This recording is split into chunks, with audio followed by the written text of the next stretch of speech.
I stood at my father's funeral and was told to move to the back because my name wasn't on the guest list. Celeste, my half-sister, stood at the podium calling him the greatest hero of her life while I watched from the shadows like a stranger. Weeks later, I found out I'd been erased from the will, my name removed from the family line, and my father, who I thought had abandoned me, left a secret voice recording hidden in a rusted floor lock, where he confessed, "You're the only one I ever trusted. If you think this is just another family story, you're wrong." Hit subscribe now so you won't miss the stories that touch your soul and reveal the truths that steal your breath. I arrived 7 minutes late to my father's funeral, not because I overslept, not because I was hesitant. It was because I sat in the parking lot staring at the mahogany casket being lowered from the back of a black Cadillac, wondering if I had any right to walk in. The chapel sat heavy against a gray sky, its windows too clean, its flowers too white, and the people entering too certain of their place. When I opened the door, the usher didn't smile. He glanced down at a tablet in his hand, scanned the screen like he was reading a grocery list, and then back up at me. Name: Evelyn, Evelyn Hart. He frowned, tapped, scrolled, tapped again, then looked up with a blank politeness that didn't bother hiding what it meant. "I'm sorry, Ms. Hart. I don't see you on the family list. Are you here with the staff?" My mouth opened. Nothing came out. The words were there, they just didn't want to fight today. "No," I said finally. "I am his daughter." He blinked. "The late Mr. Hart's daughter is already seated up front." "That's Celeste," I said, my voice low flat. "I'm the other one." The man stepped aside, murmuring something into a headset I couldn't hear. I passed him like a ghost, clutching a bouquet of wilting white lilies I bought from a corner vendor on my way here. My heels echoed against marble tiles. No one turned around. The sanctuary was full of black suits, expensive perfume, slow organ music, and curated grief. Framed photos of my father lined the aisle, him receiving an honorary doctorate, shaking hands with a senator holding up a brush beside one of his first gallery pieces. He looked alive in all of them, even more than the man I remembered from the final months. Celeste sat in the front row, flanked by 2 aunts who had always made sure to send me Christmas cards from the extended Hart family. Her dress was a rich navy blue designer, probably tailored. A thin black veil hung over her face like mourning was something she wore for effect. She reached for her mother's hand. Lorraine, my father's second wife, and Lorraine squeezed it like they were preparing for a photo shoot. I hovered near the back beside a fire exit and a rack of extra hymn books. Someone had left a half-finished coffee on the ledge beside the donation box. That's where they told me to stand. Not sit, not mourn, stand. Like staff. No one spoke to me. Not even the family friend who once babysat me or the cousin who used to borrow my clothes and never return them. It was as though I had stepped into the wrong movie playing the wrong role. And no one wanted to pause the script to ask what I was doing here. The pastor's voice cut through the quiet. "We gather here today to honor the legacy of Gregory Hart, a visionary, a leader, a beloved father." The word caught in my throat. Father. It felt like a dare. Celeste stood up. The hush in the room was almost reverent, like the entire congregation had agreed she was the most qualified to speak. She stepped up to the podium in her navy dress veil, lifted now, her eyes dry and polished. "My father was the greatest man I've ever known," she began. I closed my eyes. She paused, placed her palm on the polished wood of the podium like she needed to steady herself, but I knew Celeste didn't stumble when the spotlight was on. "He was my hero," she said, voice ringing like a eulogy rehearsed 100 times. "He was the one who taught me what integrity looked like, what grace meant in the face of pressure. When I dropped out of school to take care of him during his final days, People questioned my decision. But I knew nothing mattered more than being there for him. There it was, the rewrite, the myth. I opened my eyes and stared at her.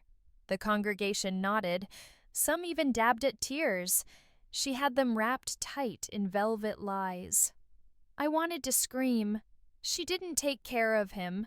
She hired nurses. She left him alone at night and used his credit card to buy herself plane tickets to clear her head. I was the one who called when his blood pressure dropped when he couldn't remember how to use the microwave. But I had no microphone, no podium, no permission to speak. Celeste went on, her voice growing warmer, fuller. He once told me, "You're the best part of me, Celeste." And I believed him, because being his daughter was the greatest privilege of my life. I bit the inside of my cheek until it bled. Someone started clapping. Just one person at first, then another, and another. A ripple of applause for the grieving princess at the front. And I stood by the emergency exit with my dead lilies and no nameplate, wearing the same black dress I wore when I attended my mother's funeral alone at age 17. My hands shook not from grief but from something colder, from fury, from knowing that the person they just applauded had forged herself into a story that erased me completely. There were no photos of me in the slideshow, no mention of another daughter in the obituary, not even a line like survived by family including just Celeste, just Lorraine, just the curated version of heart history. I wasn't a footnote, I was a ghost. The ceremony ended with a hymn I couldn't bring myself to sing.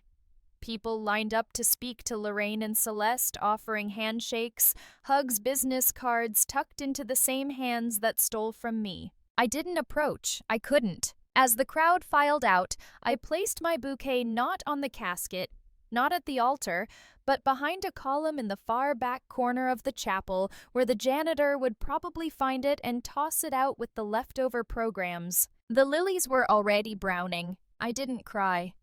There was no grief left in me that wasn't already scraped raw. Just the weight of something heavier than sadness. A knowing. There was something wrong, and I was done pretending not to see it. As I stepped outside, a cold gust of wind lifted the edge of my coat.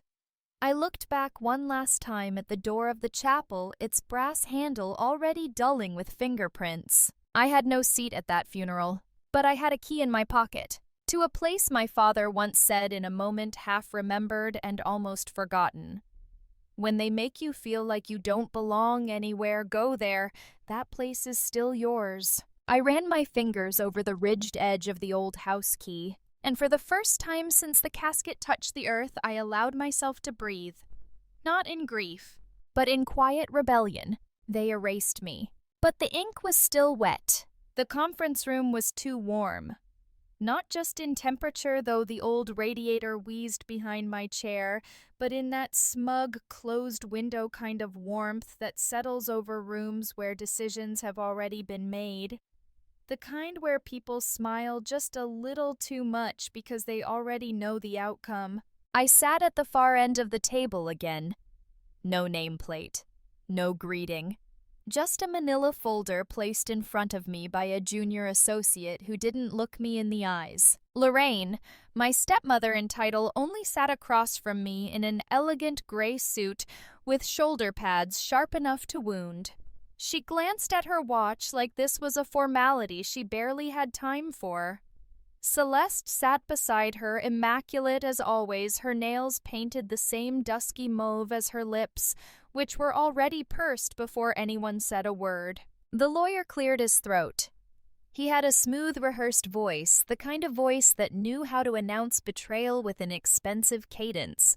We are here to finalize the reading of Mr. Gregory Hart's last will and testament. I straightened. I'd seen the old version once years ago, back when Dad still signed his name with purpose, and my name was still written in cursive across the page under the words to my daughter Evelyn. I wasn't here to beg for money. I was here to hear my name, even if just once spoken like I existed. The lawyer continued. Mr. Hart has in this final version appointed Ms. Celeste Hart as the sole heir and executor of his estate. My breath caught. That includes the house at Windmere Lane, all financial assets, his art collection, and intellectual property rights to the Hart Foundation's name and any future creative holdings. I waited. He kept reading. I kept waiting. No Evelyn. No second mention. No clause. No apology. Not even a line acknowledging my existence. It was like someone had reached inside my life and pressed backspace until there was nothing left but Celeste. Lorraine exhaled softly through her nose like she'd just closed a lucrative deal. Celeste gave me a glance, a flicker, really something that landed somewhere between pity and victory. Then she reached into her handbag and pulled out a tissue, dabbing at an eye that hadn't cried. I didn't speak. I couldn't trust my voice not to crack. The lawyer looked at me now for the first time and offered a smile that tried to pass for compassion. I know this might come as a surprise, Ms. Hart. Mr. Hart revised his will 6 months before his passing. All proper witnesses were present. It's notarized and filed. My mouth felt dry. Was there a letter? Something in his own words. His smile twitched. I'm afraid this is all that was left for legal review.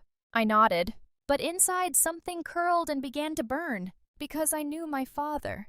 Knew the man who once woke me up at 3 a.m., because he had a dream about a color he'd never seen before and wanted me to help him mix paint until it matched.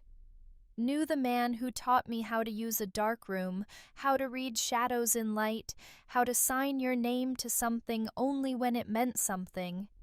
And I knew what he said the last time I saw him before the hospital swallowed him whole. We were sitting on the porch of his studio. He had a blanket over his knees, and his eyes looked like two storms trying to remember how to calm down. He had reached for my hand, and it shook, but the words didn't. Evie, he'd said they're going to try to make you question yourself, make you doubt what you saw, what you felt. But you were there. You know the truth. Don't let anyone rewrite it. He'd squeezed my hand once hard like punctuation. Promise me, you'll trust yourself, even if no one else does. In the sterile warmth of that conference room, I heard those words louder than the lawyer's voice. I stood up. The chair scraped the floor, but no one flinched. I'll need a copy, I said, gesturing to the will. The lawyer blinked. Of course, we can provide a redacted version for your records, though legally. I'm still Gregory Hart's daughter, I said flatly. Even if he forgot, or was made to. Lorraine made a small sound disapproval. Amusement. It didn't matter. I didn't look at her. I turned and walked out, folder in hand, fists clenched fury, humming like a live wire behind my ribs. Outside, the cold bit at my face. The sun was setting fast, dragging long shadows across the city, like it was trying to pull the day away before I could respond to it. I didn't drive home. I drove to Windmere Lane. My father's house sat at the end of a tree-lined street surrounded by the quiet kind of wealth that always smelled like lavender and old wood. It had been 6 months since I'd last seen it. Back then, the front porch still had the blue rocking chair he bought when I was 12. I wondered if Celeste had thrown it out yet. The gate was locked, of course. The new security code no longer worked, but I still had something no one thought to take from me. The key. It was old brass, slightly bent from being jammed in the wrong way too many times. The key he gave me when I turned 17. He had placed it in my palm and said, "You'll always have a way in, even when I'm not here." I stepped around to the back to the garden door that used to stick in winter. The lock clicked and I exhaled. The house was dim, silent. Celeste hadn't moved in yet. The furniture was still the same, well, most of it. One of my photos with Dad had disappeared from the fireplace mantel. The space where it had been was still lighter than the rest of the wood paneling, like even the house knew something had been removed. I walked through the room slowly, not touching anything. I let my fingers hover near the walls, near the canvas cloths he used to cover unfinished pieces, near the crack in the floorboard I once tripped over carrying lemonade. And then I stopped in front of the bookshelf in his study. The third shelf down had always been his private row books about color theory, spiritual geometry, philosophy of composition. But behind them I remembered something else. A hollow. When I was 13, I found a secret compartment there. He'd hidden a note for me once: if you're snooping, you'd better also be learning something. I knelt, pulled out the books. Still there, a square panel, slightly loose. My hands trembled. I pushed. It clicked. Not open, just loose. Like it needed something else. Like it was waiting. And that's when I remembered the odd piece of metal Dad had once threaded through a string around my neck. A key, not for a door, but for something important, he'd said. I always thought it was symbolic, but now I knew better. I touched the brass key in my coat pocket. Not the one for the garden door. The other one. The one no one knew I kept. The one that didn't match any lock I'd ever seen in the house. Until now. The basement smelled like dust and time. A particular kind of silence lived down there, the kind that only grows where stories are buried, not lost, just hidden waiting. The single yellow bulb overhead flickered as I descended the steps, casting long shadows over the narrow walls. I'd avoided this space for years. My father's studio was upstairs, full of light and air and oil paints that smelled like citrus and turpentine. But the basement, this was different. This was where things were locked away. The shelves were still lined with boxes labeled in his handwriting. Tax receipts workshop, blueprints, old brushes, sentimental. A corner cabinet held film reels and camera lenses he hadn't touched since the digital age arrived.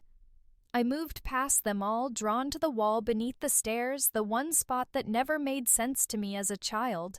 And then I saw it. One of the wooden panels on the bookshelf didn't sit flush like the others. The bottom left edge had a slight rise to it, barely a finger's width. I dropped to my knees and pressed against it. It didn't budge.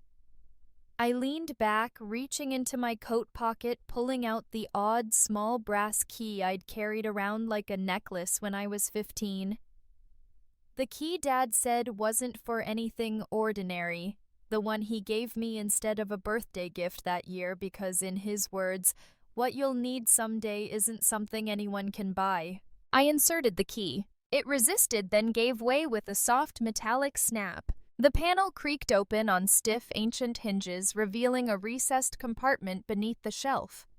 Inside, wrapped in faded linen cloth, was an object the size of a shoebox. I lifted it out. It was heavier than it looked, sealed with brittle tape that disintegrated under my touch. Within it, an old microcassette recorder, a few extra tapes, and a folded sheet of paper yellowed with age but perfectly preserved. I unfolded it. The ink had bled slightly into the paper fibers, but his handwriting was unmistakable. If you're reading this, Evelyn, then you never stopped looking. And that means you never stopped believing in the truth. My eyes burned, but I didn't cry. Not yet. I was too still, too focused. This wasn't nostalgia. This was something else. I sat on the basement floor, legs crossed like a child at story time, and turned on the recorder. It clicked, then buzzed. Then his voice broke through the static like it was crawling back from the grave. "Evie," he said softly, voice rasping like paper dragged over stone. "If this reaches you, it means I'm already gone, and it means what I feared came true." Silence just for a breath. I didn't change the will willingly. I wasn't thinking clearly in those final months. They said it was the medication, the pain. But there were days I didn't even remember signing anything. And when I did ask, Lorraine would get that look, the one she used to give the nurses when they questioned her routines. He paused, coughed. I could almost see him hunched over in his favorite wool sweater voice recorder, shaking in his hand. "I know you've probably been told you were disinherited, that you weren't legitimate. But you are. You always were. You were mine before I knew how to love anyone properly. I made mistakes. God knows I made mistakes. But I didn't erase you. Someone else did. I gripped the recorder so tightly my knuckles whitened. My heart thudded so loudly it nearly drowned out his voice. I saw the papers the second week of January. They weren't mine. The signature looked like mine, but it wasn't my hand. I could tell. I knew. And when I confronted her, she smiled, said maybe I was confused, said maybe I'd dreamt it. That's when I knew something was wrong. He stopped again. The tape whirred in the silence as if the device itself didn't know what to say next. I tried to change it back. I tried to fix it, but she controlled my meds, my food. She kept Celeste in the loop, and suddenly my studio hours were being monitored. Evelyn, they kept asking about you, where you were, if you'd visit again. And I knew it wasn't love they were worried about. It was exposure. I leaned forward as if I could crawl into the recorder and go back. Back to the last few times I'd seen him when he was tired, forgetful, twitching at the corners of memory. I thought it was age, disease. But now I wasn't so sure. You once told me, he continued, that truth has a smell, like wet paper and metal. You were right. It smells like this box, this moment, this breath. And if you're hearing this, it means you found it, which means you were meant to. A pause again, then a rustle maybe of him adjusting his seat or reaching for something else. There's a woman named Carol. She used to be a nurse here. I trusted her. She saw more than she should have. If you need help, find her. That name hit me like a cold wave. Carol. I remembered her vaguely short hair always humming while she walked. She'd vanished halfway through Dad's final stretch, replaced without warning. His voice dropped to a whisper, intimate and close. I know what they'll say, that I changed, that you're imagining things. But Evelyn, listen to me. You were always the one who saw what others missed. Trust that. Even if it scares you, even if it hurts. Click. Silence. The tape ended. I sat still, the recorder resting in my lap, its red light blinking as if waiting for me to say something back. But what do you say to the voice of a man who was silenced before he finished telling the truth? I didn't cry. Not yet. I just sat there in the dark, listening to the silence he left behind and feeling something ancient settle into my bones. Not grief. Resolve. They didn't just steal from me, they stole from him. His legacy, his mind, his voice, and now here I was holding the only proof that he hadn't willingly erased me. I folded the letter carefully, slid the cassette recorder into my coat pocket, and stood. As I turned off the light and closed the panel, I didn't feel like a daughter anymore. I felt like a witness, and witnesses have work to do. The upstairs office hadn't changed much. The dust was thicker. The air still held the scent of linseed oil and cedar, but the bones of it, Dad's system, his order remained. Drawers labeled in his handwriting. Files stacked alphabetically. Receipts curled yellow with time. I sat cross-legged on the rug, Dad's old ledger in my lap. Every page was meticulous. He wasn't careless about record-keeping, especially when it came to his health. Doctor visits, prescriptions, insurance letters, he documented everything. Except for the last 2 months. That's when the silence started. From January to March, the entries vanished. No notes, no receipts, no sign he'd been anywhere other than his bed. I flipped through pages with trembling hands, hoping I missed something. An appointment card, a sticky note.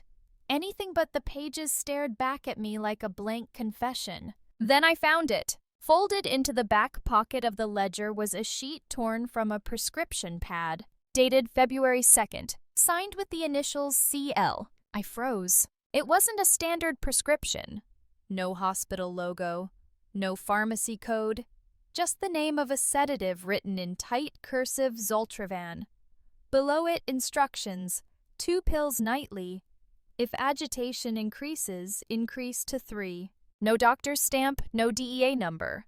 Just those two letters, CL. My breath stuttered. CL. Celeste, Lorraine. The coincidence was too sharp to be accidental. I looked again this time, reading between the lines, not just what was written, but what was deliberately absent. I pulled the chair to the desk and opened the top drawer. Inside were his old insurance forms neatly stacked. Each year had its own accordion folder.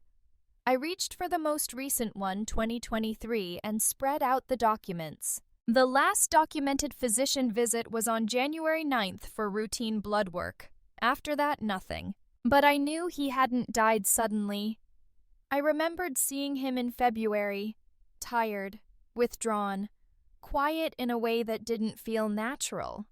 He'd looked at me with clouded eyes like I was something he used to remember. Now it made sense. Not illness, not grief. Drugs. Unprescribed, undocumented, untraceable, except for one piece of paper signed by initials that matched the names of the only two people who'd been close to him in those final weeks. My skin prickled. My hands went cold. I checked the bottom drawer.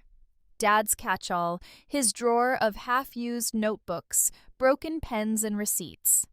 Under a sketchbook, I found another small envelope. Inside, 3 more prescription slips, all from the same hand. Different dates, same drug, same initials, same absence of medical authority. One was dated February 14th, Valentine's Day. That was the day I'd called and Celeste answered. She said he was sleeping. I asked if I could come by. She told me he'd had a tough day, told me I should give him space, said he'd call when he felt stronger. He never called. And now I knew why. Someone had been drugging him.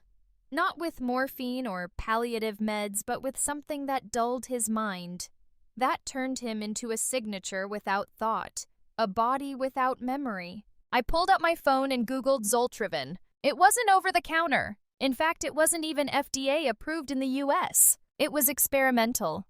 Off-label use in certain European countries for trauma-induced insomnia and mild psychotic episodes.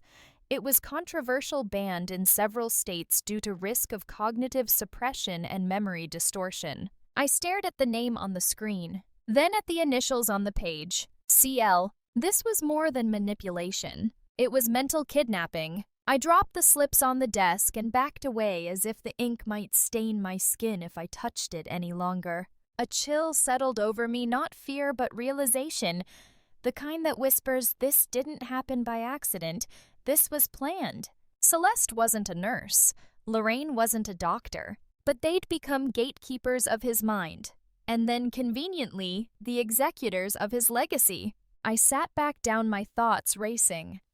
Dad had said they monitored his hours in the studio, that they'd asked where I was, that they made him sign things he didn't remember. And now the gap made sense. They'd erased not only my name, but his clarity. They hadn't just taken his estate. They'd taken his will literally and metaphorically. I looked down at the prescriptions now laid out like evidence in a courtroom. Every signature curved the same way. Every date aligned with moments they told me he was too tired to talk. I pulled my phone again, opened the voice recorder app. I hit record. This is Evelyn Hart. Date March 10th. Time 6:42 p.m. I've just discovered 3 undocumented prescriptions in my father's records. The sedative is Zoltravin, an experimental drug not approved for use without clinical supervision. All slips are signed with the initials CL. There is no corresponding doctor's name or license.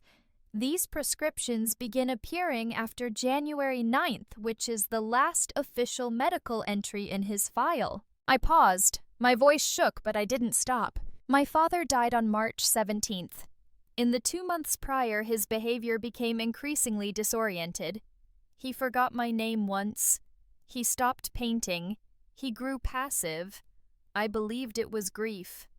Now I believe it was something else. I ended the recording. Saved it. Backed it up to the cloud. Then I turned to the last drawer, the one he always locked. The key he'd given me, the one I used to open the bookshelf downstairs, also worked here. Inside a leather-bound notebook. It wasn't labeled. Just pages of his handwriting, some coherent, some scribbled in panic. Sketches of clocks of pills of eyes with lashes like claws. Phrases like "they changed it and the blue ones made me sleep too long." And scrawled across one page in jagged capital letters, Chaliste or Lorina both. It wasn't just suspicion. He knew. He didn't know who, not exactly, but he knew it came from inside his own home. And he was trying to warn me. My hands trembled as I closed the book. This was no longer about inheritance. This was about erasure. About making a man vanish while keeping his body alive long enough to sign away everything he ever built. I looked around the room. Everything was quiet, safe, familiar. But now, every shadow in the house felt like a lie. I packed the notebook, the prescriptions, the recordings into my bag, one by one, carefully, like they were fragile bones of a buried truth I'd just begun to exhume. And as I walked out of the office, I didn't look back. There was no time for nostalgia anymore. This wasn't a story about grief. It was becoming an investigation. The office building hadn't changed since I was 12. Same rust-colored brick, same faded green awning, same smell of old paper and overbrewed coffee wafting out the cracked front door.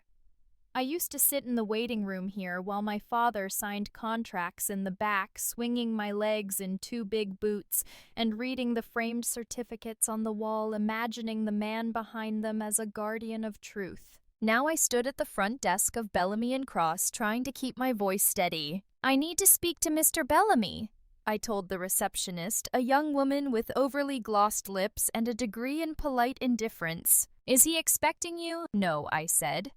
"But I'm Gregory Hart's daughter." "Evelyn. He'll want to see me." She blinked. Her fingers hovered over the keyboard. "I'm sorry, what was the last name?" "Hart," I repeated. "Evelyn Hart." She typed something, eyes scanning the screen. Then her lips pressed into a tight line. "I'm afraid we're not able to disclose client information unless you're listed as a recognized beneficiary or legal party." "I'm his daughter." She nodded, professionally blank. "I understand, but according to the updated estate records, that isn't what I asked, my voice sharper than I meant it to be. Isn't legally true." She looked away, then back. "Mr. Hart's legal representative is Ms. Celeste Hart. Any inquiries regarding the estate would need to go through her." I laughed, once bitter and empty. "So you're telling me the woman who erased me gets to decide if I exist?" She flinched. I didn't wait for an answer. I walked past the desk toward the familiar hallway, ignoring her voice rising behind me. "Ma'am, I'm going to have to ask you." I pushed open the conference room door, and there he was, Richard Bellamy, older now, his hair thinned, face sunken. But his eyes, the ones that once looked at me with warmth when I brought him sticky crayon drawings, were the same. Cold now, cautious. He looked up from his papers. "Evelyn." So he remembered. "I need to talk to you," I said. He closed his folder slowly. "You shouldn't be here." "I know. I mean, legally, you shouldn't be here." I stepped closer. "My father trusted you." He exhaled. "Your father changed his will." "I know. Then you should also know I can't help you." "But you were the one who drafted the original version, weren't you? The one that listed me as heir?" His jaw tightened. "That version is no longer recognized." "Why?" He didn't answer. "Did someone forge it?" I asked. "Did someone convince him to replace it under duress?" Still silence. I sat down across from him. "Richard, please, I just need to know if the Evelyn Hart listed in the first will was me." He looked away. His voice dropped. "Your name is not listed in the current documentation." "That's not what I asked." He stood, walked toward the filing cabinet, and pulled out a manila folder. He placed it on the table like it weighed too much, slid it across. Per legal updates filed 6 months before Gregory's passing, the estate lists one biological heir, Ms. Celeste Lorraine Hart. I opened the folder. There, in black ink on cream parchment, was my father's signature. Below it, a notation: Evelyn May Hart, no verified blood relation. Not recognized under estate terms. And then the words that hit harder than any betrayal: designation illegitimate, non-acknowledged. I stared at the paper. It stared back like a gravestone. My chest tightened, but I forced myself to speak. He never called me that. Richard didn't reply. He would never. I stopped. Do you believe this is real? His eyes flickered. I leaned in. I found his voice, Richard. A recording. He knew something was wrong. He knew he was being manipulated. His mouth opened, closed. Evelyn, you need to be careful. I don't need careful. I need truth. He sat down heavily. The law doesn't care what you believe. It cares what you can prove. I intend to. When I walked out of Bellamy and Cross, my hands were shaking. Not from fear. From the clarity that comes when someone shows you without hesitation that you no longer exist to them. Not a daughter. Not a legal entity. Not a memory worth protecting. I drove in silence, radio off, windows down.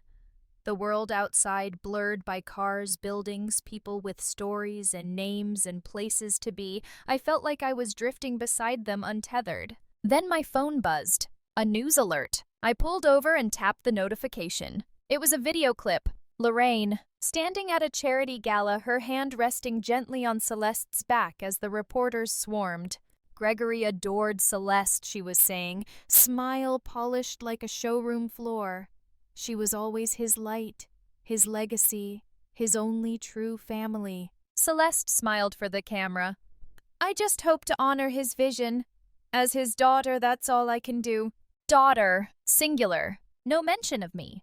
Not even a strategic pause to imply complexity. I watched the clip again and again. I watched Lorraine pat Celeste's shoulder as if she were presenting a carefully sculpted statue, crafted, rehearsed, polished to withstand scrutiny. I remembered her voice on the phone 2 years ago when Dad was in recovery. Maybe it's best you stay away for now, Evelyn.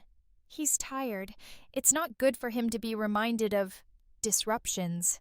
Disruptions. That was me. That's what I'd become to them. But as I stared at the screen at their perfect performance under perfect lighting, a cold clarity settled in my chest. They had stolen more than property. They had rewritten my blood. And the thing about blood, real blood, is that it doesn't wash off so easily. Not with fake titles. Not with expensive suits. Not with news cameras and shallow smiles. I clicked off the video, tossed the phone onto the passenger seat, and turned the key in the ignition. If they were going to make me fight for my own name, then I'd make sure the ink they used to erase me turned into evidence. And I'd start with every signature they left behind.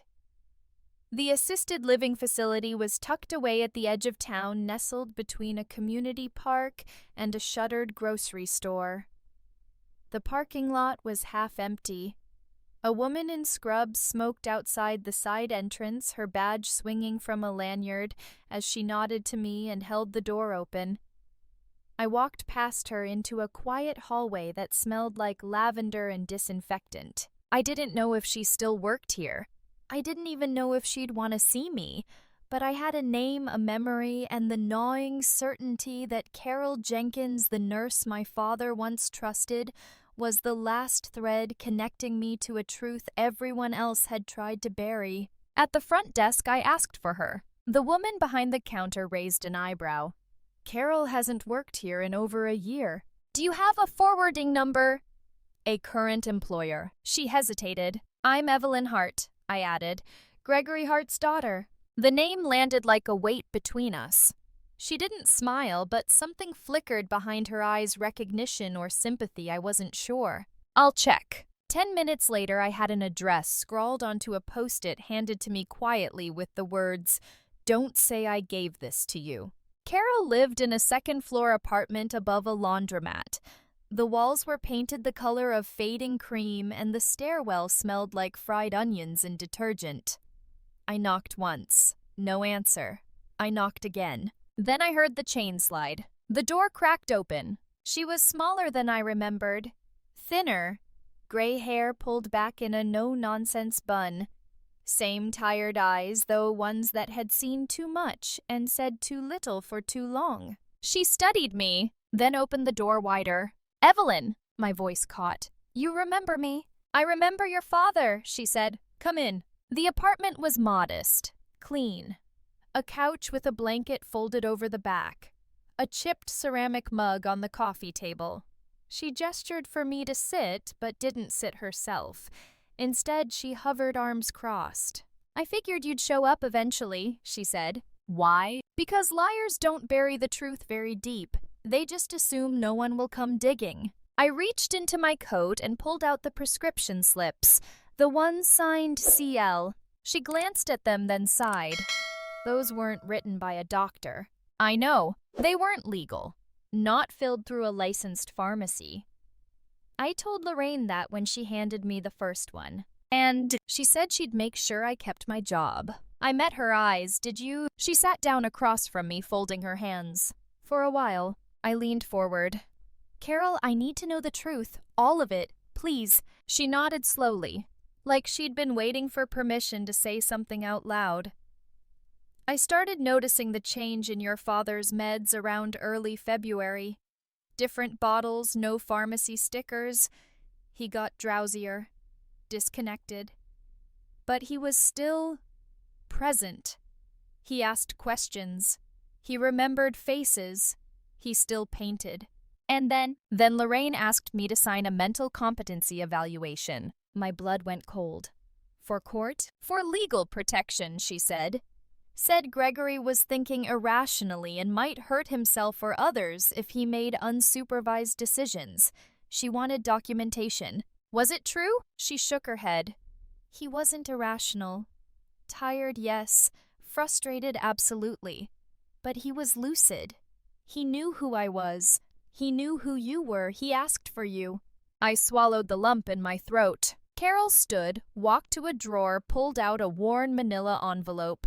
She brought it back and laid it on the table like it was something sacred. I didn't sign the one she wrote, she said, but I made a copy of the original report, the one I filled out, the real one. I opened the envelope with shaking fingers. Inside, a scanned document bearing Carol's signature dated 2 months before my father died. Under mental status examination, it read, Patient is alert-oriented X3. Retains memory, demonstrates clear reasoning, verbal coherence, and emotional regulation. No signs of delusion or cognitive decline observed at this time. Below that, her handwritten note. Patient expresses frustration with interference in his affairs. Requests contact with daughter Evelyn Hart. I sat back. There it was. Black ink on white paper. Not a memory, not a guess. Not a fragment of grief trying to assemble a narrative. It was proof. I knew something was wrong, Carol said. When the final paperwork came through and your name was missing, I wanted to scream. But I signed a non-disclosure. I had to leave. You were threatened. She didn't answer, but her silence spoke volumes. I looked up. Would you be willing to testify? I'm a nurse, Evelyn, not a lawyer. But you're a witness. She hesitated. They'll come after me. They have money, lawyers, influence. So do ghosts, I said quietly. And my father's not resting. Carol met my eyes. Something passed between us, an old loyalty still alive in the ruins. I'll think about it. I nodded. That's all I can ask. When I left her apartment, the sun had started to set, casting a tired gold over the rooftops. I walked slowly to my car, the envelope clutched against my chest. For the first time since the funeral, the weight in my lungs shifted. Not gone, but lighter. I slid into the driver's seat, closed the door, and exhaled. It wasn't much, but it was enough. The fog was clearing, and there was finally a path through it. It was an old habit digging through my father's shelves when my mind needed order. I had returned to the studio that afternoon to breathe, to pull meaning from canvas and silence, but instead, I found myself kneeling in front of a cedar chest that hadn't been opened in years. The lid creaked like it resented being disturbed. Inside, thick, leather-bound photo albums stacked like ancient volumes, the corners worn pages sticking slightly from time and humidity. I opened the one labeled Summer Lam Personal in his handwriting. My breath hitched. There were photos I hadn't seen in over a decade. Dad on the porch in a paint-streaked hoodie, me in pigtails holding a brush too big for my hand. Lorraine laughing back when I still thought she was just his girlfriend and not the woman who'd turned my blood into a footnote. Then I turned a page and froze. There she was, Celeste, wearing a white medical blouse, stethoscope draped around her neck. Her arm wrapped casually around Dad's shoulder as he sat in a wheelchair looking tired but alert, like the man I remembered before the fog rolled in. The photo had a timestamp in the corner, February 11th, less than 5 weeks before he died. I stared at the picture for a long time, willing it to make sense. Celeste had never been a nurse, never gone to med school. In college, she'd studied art history for a year and dropped out when her trust fund felt more urgent. She spent most of her 20s posting filtered sunsets on Instagram and tagging herself at yoga retreats. But in this photo, she looked official, professional, like someone trained and licensed to make medical decisions. Only she wasn't. I flipped the photo over. Written in my father's handwriting, taken by Lorraine. Celeste insisted on adjusting my meds herself today. That last word, it said everything. Suspicion, weariness, disbelief wrapped in resignation. I turned the album page, scanning for more, and found it. A second photo, this time Celeste alone, standing next to Dad's bedside. Her hand hovered over a pill organizer. Her smile wasn't wide. It was controlled, triumphant. The smile of someone who believed the lens would make the lie look like love. I closed the album and sat back on the studio floor, the chill of the hardwood seeping into my skin. My heart pounded not with grief, but with precision. The pieces were starting to fall together, not as isolated moments, but a pattern, a method. The forged prescription signed CL, the 2-month gap in medical records, Carol's affidavit stating Dad was lucid, and now photographic proof of Celeste impersonating a healthcare provider taken on the same day Dad's cognitive decline had accelerated. I pulled out my phone, snapped images of the photographs, both front and back. Then I opened a new folder and titled it, "They Never Expected Me to Find This." Each click of the shutter was an anchor, a truth carved back into the timeline they tried to rewrite. Because this wasn't about inheritance anymore. This was impersonation, medical fraud, manipulation of a vulnerable adult. Celeste wasn't just hiding something, she had built an entire role around it. She had climbed onto a stage dressed in borrowed authority, speaking for a man whose silence she helped orchestrate. I stood and crossed the room to the bulletin wall where my father pinned drafts and unfinished ideas. A sketch of a spiraling staircase, a diagram of color temperatures by time of day, and beneath it all, post-it notes. The one that stopped me was pale yellow curling at the corner. Dad's messy scrawl read, "Public doesn't mean truthless. Sometimes it's the only place they can't edit." I ran my fingers over the ink. That's when I knew. This wouldn't be settled in courtrooms, not at first. They controlled those spaces now, Lorraine with her lawyers, Celeste with her designer grief. I'd be just another bitter relative screaming from the gallery, easily dismissed. But if I told the story before they could spin it, if I showed people the pictures, played them the recordings, laid out the documents, the forged slips, the nurse's sworn statement, I could expose them not to a judge behind closed doors, but to the only jury that couldn't be bribed. Everyone. The public. I opened my laptop and created a folder titled, "The Exhibit." Every lie, every manipulation, every stain they thought they'd cleaned up, I would turn it into a frame, a caption, a light box in a gallery built not from paint and canvas, but from the truth. They wanted legacy. They were about to get it, just not the one they chose. My phone buzzed. A message from an unknown number. "You've been asking questions, you need to stop."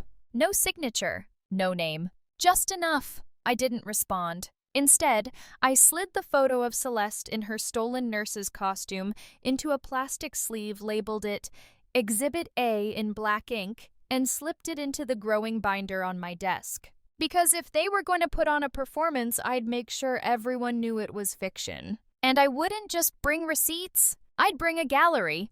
The studio was no longer a sanctuary, it had become a war room. Blueprints taped to the walls, photo enlargements pinned with pushpins, each one bearing a handwritten tag, forgery, Feb 14. Unauthorized meds. Carol's statement. On the long table in the center, I'd laid out everything like a forensic roadmap. Images, audio waveforms, and copies of the will, both the one they filed and the one that smelled like my father's pen ink. But I wasn't building a legal case. I wasn't writing motions or calling lawyers. I was curating. I was planning an exhibit, not just of art but of truth. Not framed in gold but framed in consequence. I stood in the middle of the chaos and closed my eyes. My father used to say that a good exhibit tells a story without speaking, that a painting should hang like a confession, that silence, if composed right, was the loudest thing in the room. I would take what they tried to hide and make it scream. The location was easy. His gallery, the one they closed after his death and never reopened. Still empty. Still mine by technicality, hidden under an old LLC he created in my name when I turned 18. I still had the paperwork, the key, the code. It had sat dormant for years. Now it would be the stage. The name for the exhibit came in a flash in the matter of memory. Not just his, mine too. I reached out to a small but sharp-edged independent media outlet, one known for exposing whistleblower stories and digging where mainstream refused. I didn't give them everything. Not yet. Just one photo, one forged prescription, one 30-second audio clip. They replied within 2 hours. When we met over coffee, the producer, a woman named Sasha, listened without interrupting. When I told her about the exhibit, she leaned back in her chair, eyes narrowed in something between awe and disbelief. "You're staging a truth bomb." "No," I said. "I'm staging a funeral, but this time for the lie." She nodded slowly. "You want it live?" "I want it everywhere. No edits, no cuts, no spin." She agreed. They'd set up a full stream across 3 platforms. I'd retain creative control. They'd handle broadcast. No pay, no deal, just story. The only thing I insisted on, it had to go out unannounced. If Lorraine and Celeste had even a whisper of warning, they'd shut it down. Send cease and desists. Threaten landlords, maybe even cut the feed midstream. But if it started as an opening night, advertised as a tribute, promoted as legacy, they'd come. They'd walk into the space thinking it was theirs. And then I'd flip the lights. Every piece was deliberate. On one wall, blown-up scans of my father's original will, annotated in his handwriting. Next to it, the version submitted to probate, half the ink-changed signatures mismatched. In the center of the room, I placed the microcassette player encased in glass. A button beside it marked play. The moment people pressed it, they'd hear his voice say the words they tried to suppress. They made me sign things I didn't understand. I didn't want Evelyn erased. The audio would loop quiet and steady like a heartbeat. The back wall was reserved for Carol's statement. A full printout of her original competency evaluation, the one that said my father was still lucid. Next to it, a photograph of Celeste in her nurse's blouse time-stamped. Below that, the prescription slip signed CL. And next to that, one final image. My father and I. Taken 2 months before his decline, both of us smiling under afternoon sun, his hand on my shoulder. The caption underneath read, "He knew who I was." As the days ticked down, I didn't sleep much. I worked through the night organizing files, printing captions, aligning spotlights. The gallery began to look less like a place of mourning and more like a cathedral of exposure. I didn't tell anyone. Not friends, not extended family. Only Sasha and her crew. On the morning of the opening, I wore black. Not because I was grieving, because I was ready to bury what they built. Celeste posted a story on social media that day, excited to honor Dad's creative spirit tonight. Private event, closed doors, legacy only. She thought the gallery was a gift, a stage, another line in her fabricated eulogy. Let her. The guests started arriving just before 6. Press, artists, family friends, a few critics who still romanticized my father's early work. Then Lorraine, then Celeste. Celeste wore white. Of course she did. She stepped through the gallery doors, smiling, drink in hand, laughing at some offhand compliment. Lorraine followed like a shadow in pearls. They didn't look at me at first. Why would they? I was still invisible in their minds. Still the extra. Still the girl who was too quiet, too angry, too inconvenient to name. And then the music stopped. The gallery dimmed. Sasha gave me the nod. The live stream began. The audio clicked on, and my father's voice filled the room. I didn't change the will willingly. It was like time paused. Celeste froze. Lorraine blinked once, twice, then clutched her purse like it could shield her. I stepped into the spotlight. This wasn't revenge. This wasn't about money. This was reclamation. Of memory. Of truth. Of blood. They had made their story public, so now so would I. And this time, I would control the frame. The gallery filled with soft murmurs, clinks of champagne flutes, and the occasional rustle of expensive fabric brushing against polished floor. People moved through the space slowly, as if afraid to breathe too loud in a room built from memory and betrayal.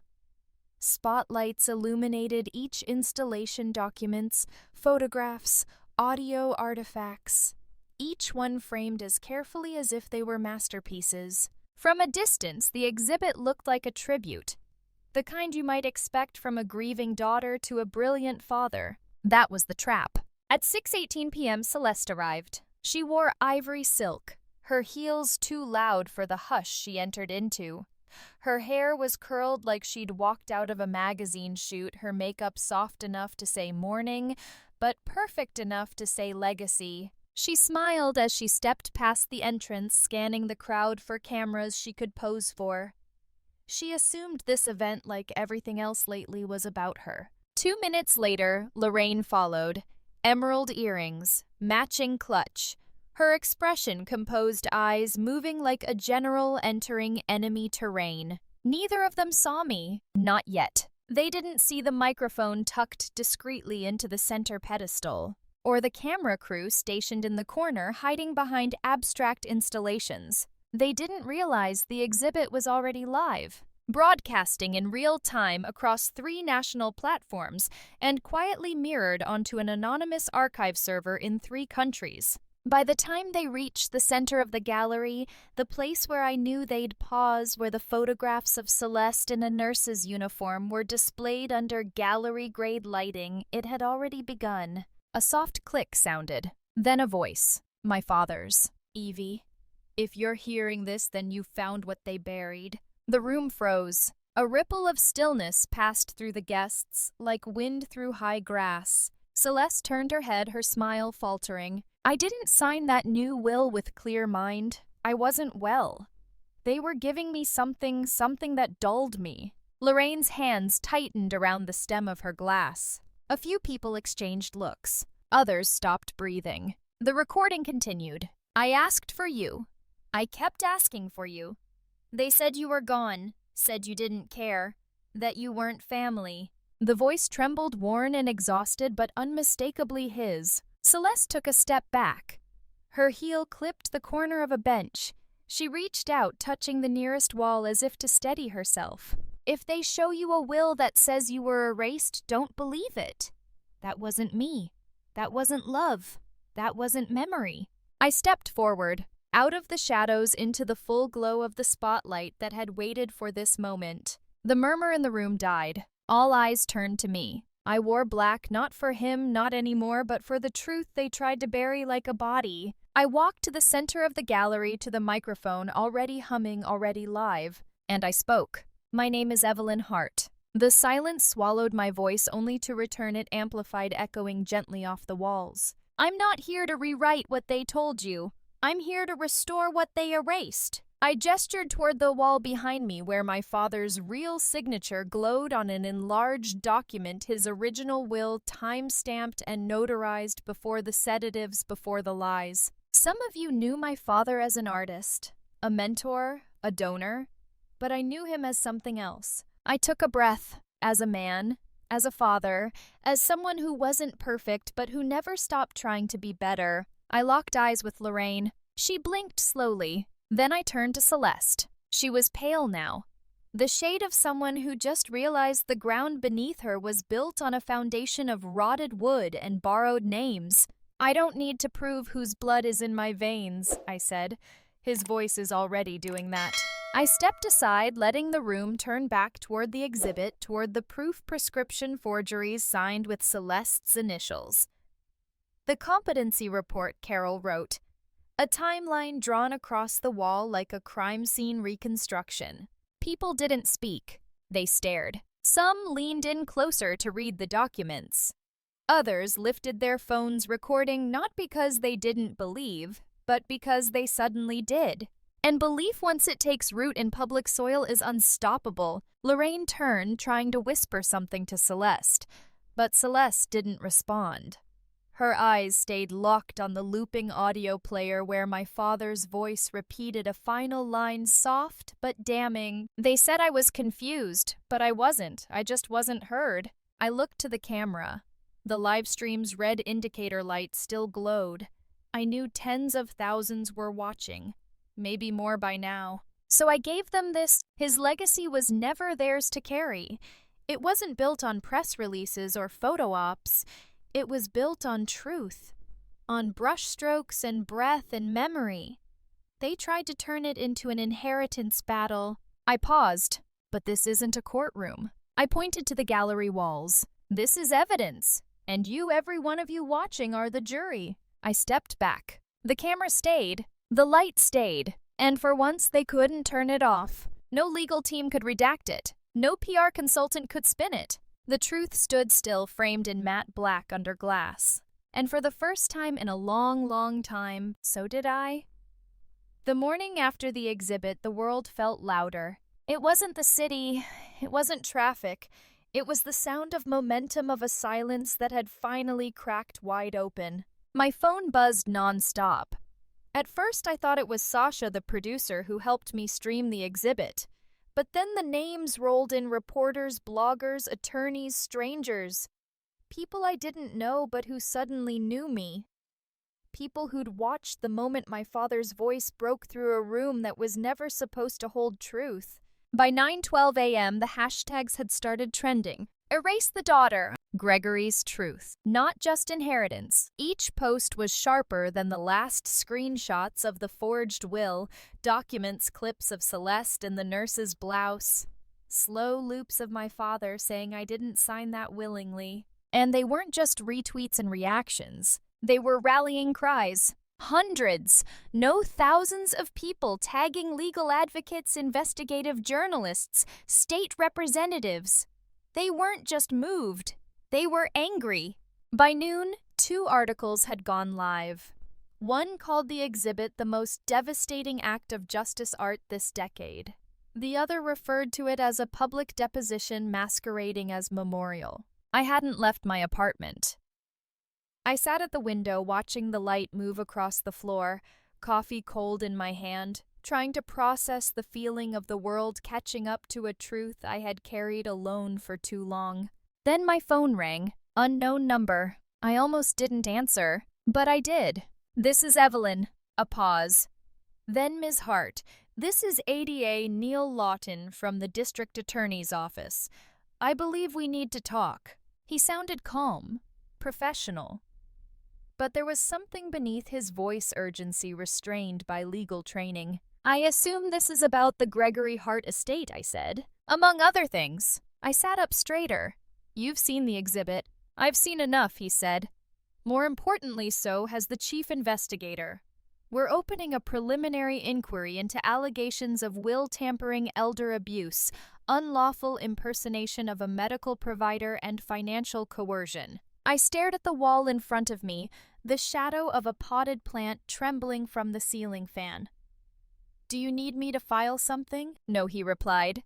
"Technically, the evidence is already public domain. And Ms. Lorraine Bell and Ms. Celeste Hart may have incriminated themselves by refusing to correct the public record after the release. They haven't responded at all. There was a beat. They've deleted their accounts." I let that sink in. Celeste, who once posted photos of brunch like they were life milestones, had vanished. Her Instagram was gone, her Twitter erased, Her public blog, In Her Father's Steps, redirected to a dead link. Lorraine's social media presence had been scrubbed to corporate silence. No statements, no defense, just deletion. As if they thought vanishing would erase what had already been immortalized. "They're going to lawyer up," I said quietly. "We expect that. We're not interested in optics, Ms. Hart. We're interested in criminal behavior." I swallowed. "So what happens now?" He was quiet for a second. Then, "We start by issuing subpoenas for medical records. We follow the money. We dig into the pharmacy logs and the trust transfers. If it leads to charges, we'll let you know." "What about me?" "You've already done the hardest part," he said. "You spoke. Now let us do the rest." When I hung up, I felt strangely still. Not triumphant, not even relieved, just still. Like the storm had passed, but the sky hadn't decided what kind of day it would become yet. I walked to the kitchen and stared at the voicemail icon blinking on the landline I hadn't used in months. One message. I pressed play. "Evelyn," the voice rasped. "Lorraine, I don't know what you think you saw or what you think you heard, but this isn't how family handles things." A pause. She's not well. She's overwhelmed. We all are. If there's any part of you that remembers who we were, maybe we can... I deleted the message before it finished, because I remembered exactly who they were. They were the people who held a funeral where my name wasn't spoken. The people who served me lies with pearl-handled forks and called it legacy. The people who sat at my father's bedside while feeding him silence and chemicals. I turned my laptop on, logged into the gallery site. Thousands of comments. Some from journalists requesting interviews. Some from strangers' daughters, sons, caretakers writing things like, "My sister stole our father's estate.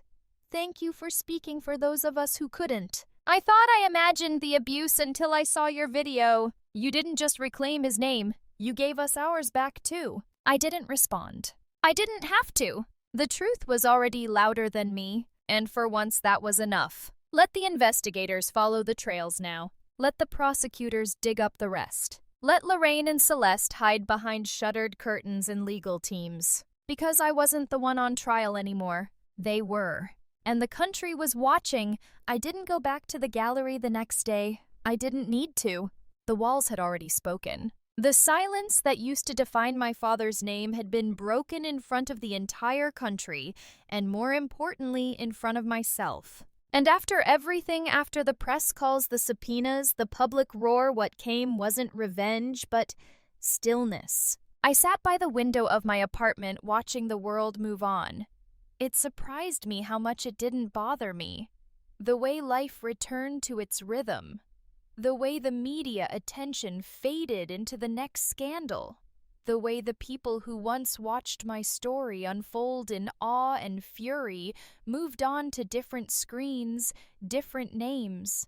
I didn't want to follow them. I didn't want to fight anymore. Because I wasn't here to win something back. I was here to build something forward. That realization came the night I received the final financial report from the exhibit. Sasha had handled the back-end donations, private buyers who wanted to purchase framed reproductions of the displays, licensing requests from educational platforms. It was more than I expected. More than enough to hire attorneys, reopen, probate demand, a new settlement, take back the house, the foundation, the brand, the money. But I didn't want any of it. None of it brought him back. And none of it changed the fact that I had once been erased by the very people who sat in pews pretending to cry for him. So instead I did what my father had always taught me. I created. The press release went out quietly. No camera crews, no fanfare. Just one clean page on a simple white site under a name I hadn't spoken aloud in years. The Heartline Project. A nonprofit studio space and grant program dedicated to young artists who had been displaced, abandoned, or orphaned children with talent but no home, with voices that had never been amplified. I wrote the mission statement myself. This foundation is not built from inheritance. It is built from absence transformed. The first grant went to a 13-year-old girl from Detroit. She painted murals on alley walls with sidewalk chalk and begged neighbors to leave them unwashed until the rain came. Her letter said, "I want to paint like I have parents who would have put my art on the fridge." I framed that letter and hung it in the studio. The second grant went to two siblings in foster care who built sculptures from broken furniture they found behind grocery stores. The third to a boy in New Mexico who carved portraits into driftwood. Each one made me feel like my father's hands were in motion again, like his spirit had spilled into these children, sketching himself back into the world in lines and shapes and color. I didn't tell Celeste. I didn't contact Lorraine. I didn't need to. Their empire of silence had crumbled, and I wasn't there to throw stones at the ruins. Instead, I wrote something new in the space they left behind. One night, weeks after the foundation launched, I walked back into the gallery alone this time. The lights were dimmed. The walls were bare again, no spotlights, no voice looping on tape. Just me and a blank canvas in the middle of the room. I picked up a piece of charcoal, the same kind my father used when teaching me how to find shadows, and wrote one sentence across the surface. My story isn't revenge, it's restoration. Then I stepped back, looked at the emptiness, felt full, because for the first time in my life I didn't want anything from them. Not apologies, not acknowledgement, not even a name. They had taken so much, but they never took what mattered most. My ability to see what was missing and draw it back into existence. My father used to say, legacy isn't what you leave behind. It's what someone else can carry forward. And finally I was carrying it. Not in court. Not in headlines. But in the quiet promise of paint under fingernails. In the hush of children sketching in safe rooms. In the brushstrokes that belonged not to him, not even to me, but to the ones who had been made to feel invisible. Just like I once had. And now I knew how to give them light. The gravel hadn't shifted since the last time she stood here. Same uneven crunch beneath her boots. Same rusted wind chime clinking one octave too low. The house hadn't changed, but she had. Evelyn Hart didn't walk like someone returning. She walked like someone who had already left and come back with eyes that saw differently. She stepped up the porch steps slowly, one hand clutching the key that had once unlocked every part of her childhood, and the other holding something far heavier, the lock. Not just any lock, but the same corroded antique one she had pried from under the floorboards weeks ago.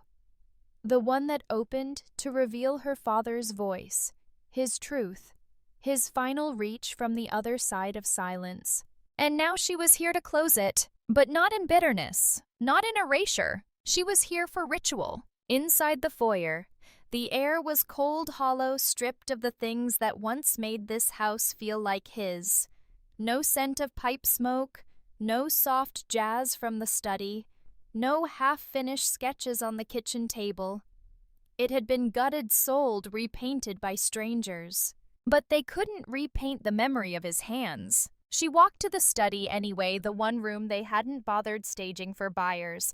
The heavy wooden bookshelf still bore scuff marks from the day she tripped and spilled tea over his blueprints.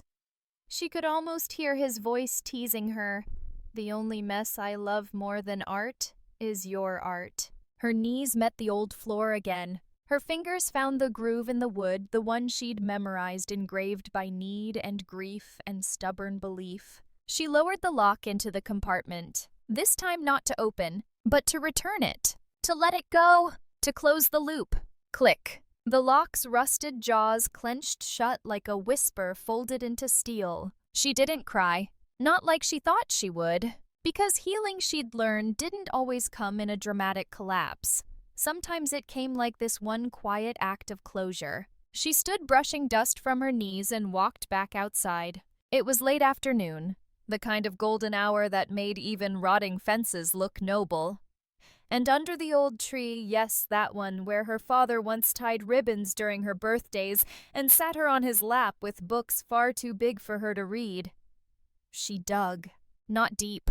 Just enough to bury memory. Just enough to give it back to the soil. She placed the recorder inside, wrapped it in cloth, added the letter from him, and gently the first photo she ever drew for him, crumpled, sun-worn, still bearing the faint smell of his study, then covered it. No tombstone, no marker, no plaque, just earth and time. She stood up and whispered, "This is yours now." Then she turned and found a small envelope wedged beneath the wiper of her car. She blinked. The handwriting was familiar.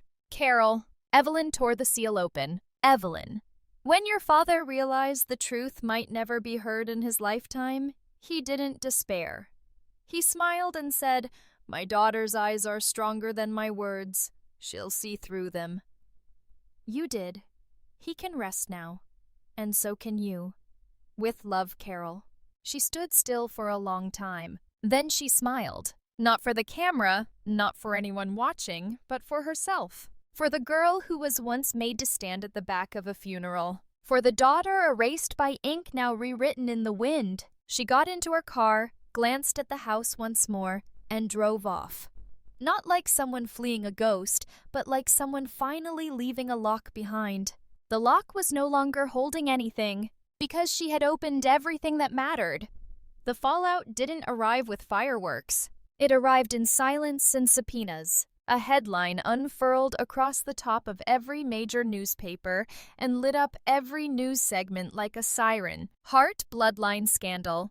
Legacy forged in fraud. Evelyn didn't read it. She didn't need to. The world had already turned, and the spotlight once burned on her absence now blazed white-hot on Celeste and Lorraine. The first shoe to drop the trust fund. $57 million frozen overnight. Celeste's access was revoked.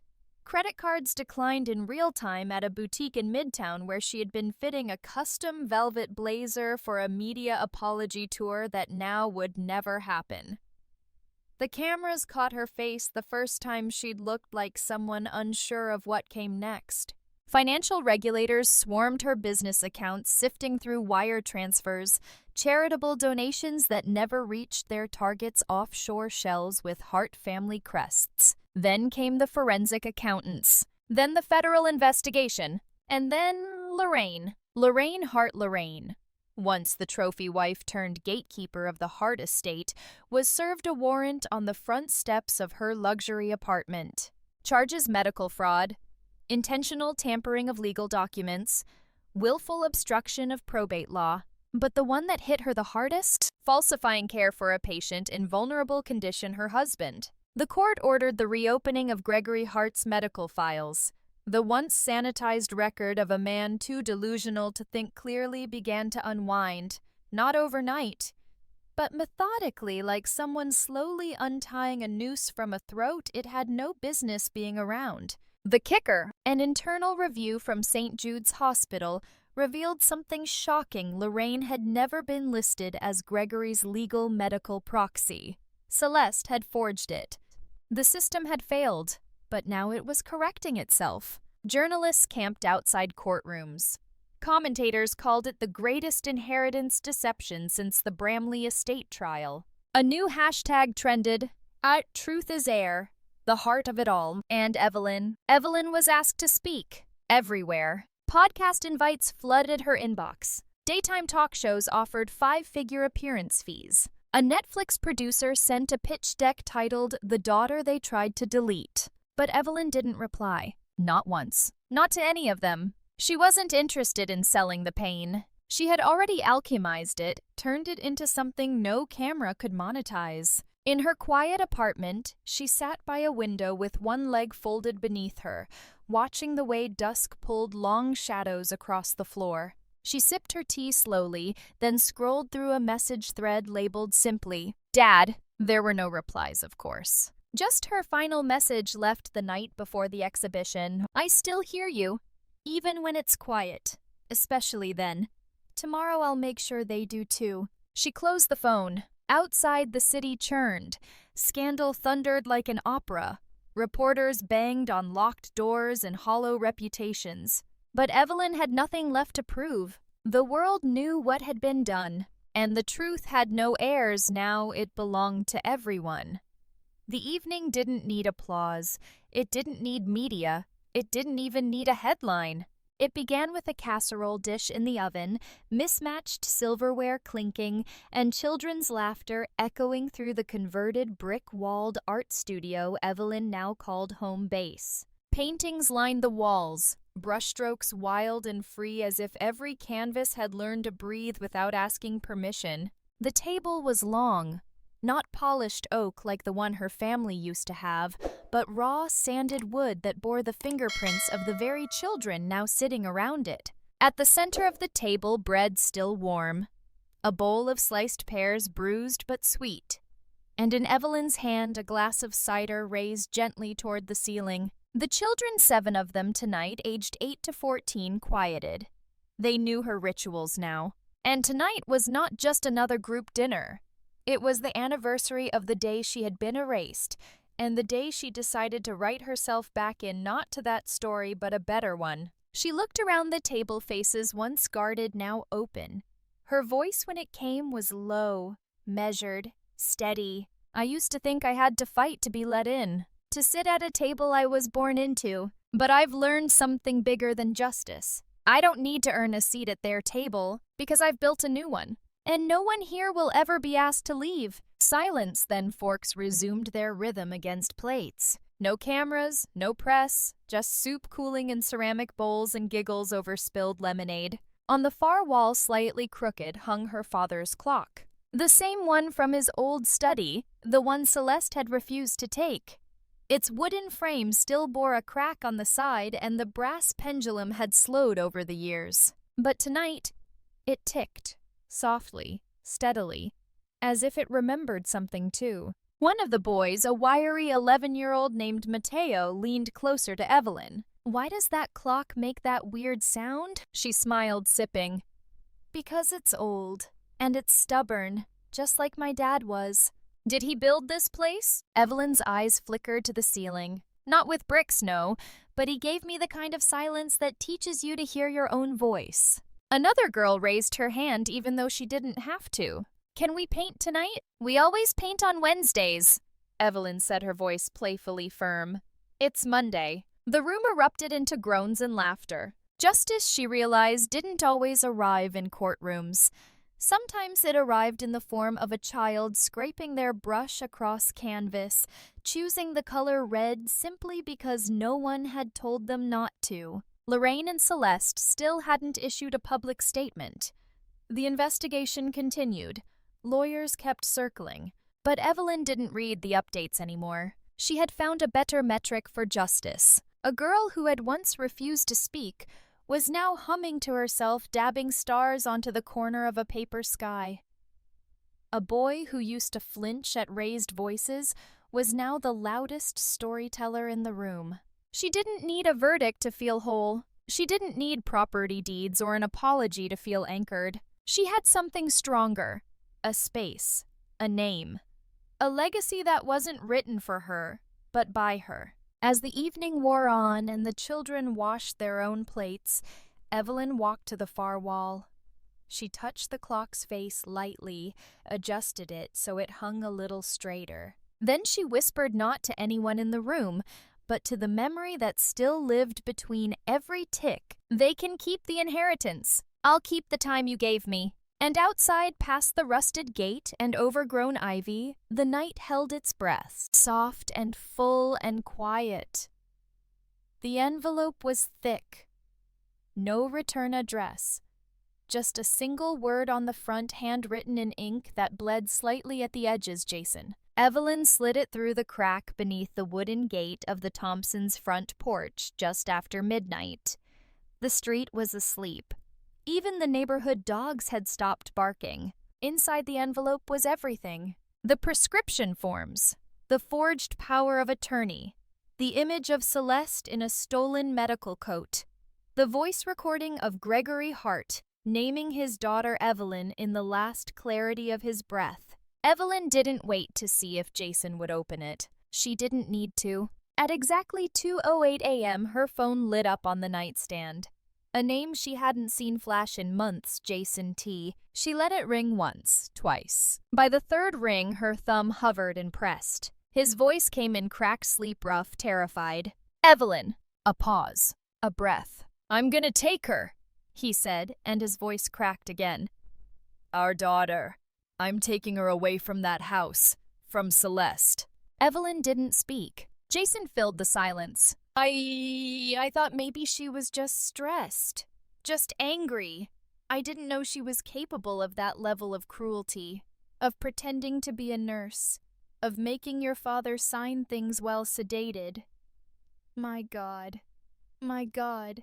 Evelyn, how long have you been carrying this alone? There was a shudder in his breath, like a man seeing the inside of a burning home only after escaping it. She told our daughter you were a mistake. She said Gregory never loved you, that you were obsessed. But the tapes, the photo, the prescription trail. Another silence, and then softer. She doesn't know I know yet. But tomorrow I'm taking the baby. I won't let her grow up around someone who lies like it's oxygen. Evelyn finally whispered, "You're doing the right thing." But Jason shook his head. "No, Evelyn, you did." The line went dead. She stared at the ceiling for a long time afterward, the phone still warm in her hand. No part of her felt triumphant. No thrill of revenge. No satisfaction of finality. Just a slow settling of dust that had been in the air for too many years. Later that morning, Instagram exploded. Celeste's account, once filled with airbrushed images, brand deals, staged brunches, suddenly went grayscale. All captions wiped, every photo either archived or blurred into memory.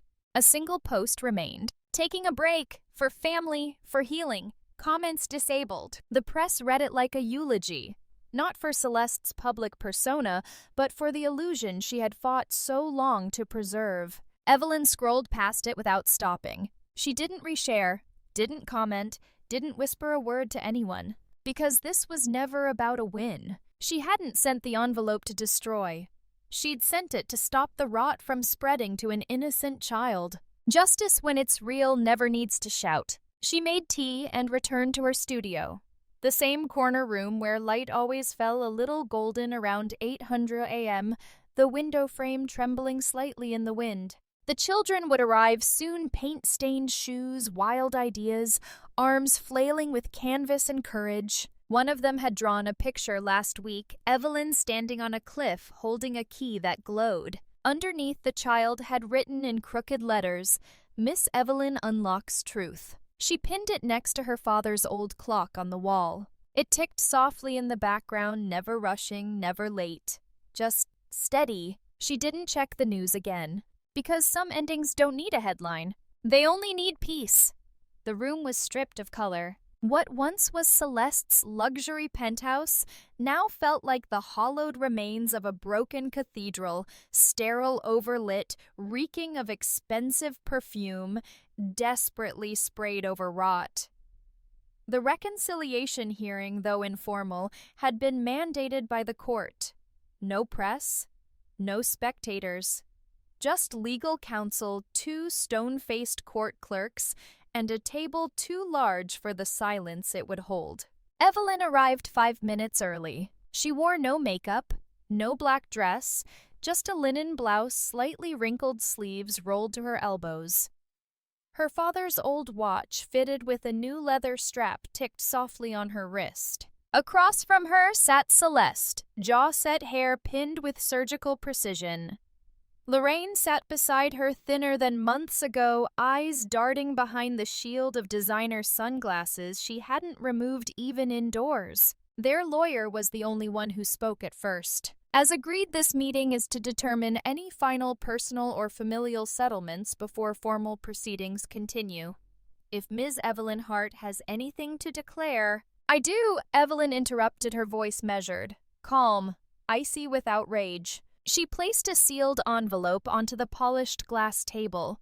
Its weight echoed more than the click of her shoes across marble ever could. The lawyer blinked. Celeste didn't flinch. Lorraine barely breathed. Evelyn turned the envelope, gently sliding it across the table. "It's a copy," she said, "of the original will, signed by my father, in ink, with 2 independent witnesses, one of whom is still practicing law in Vermont."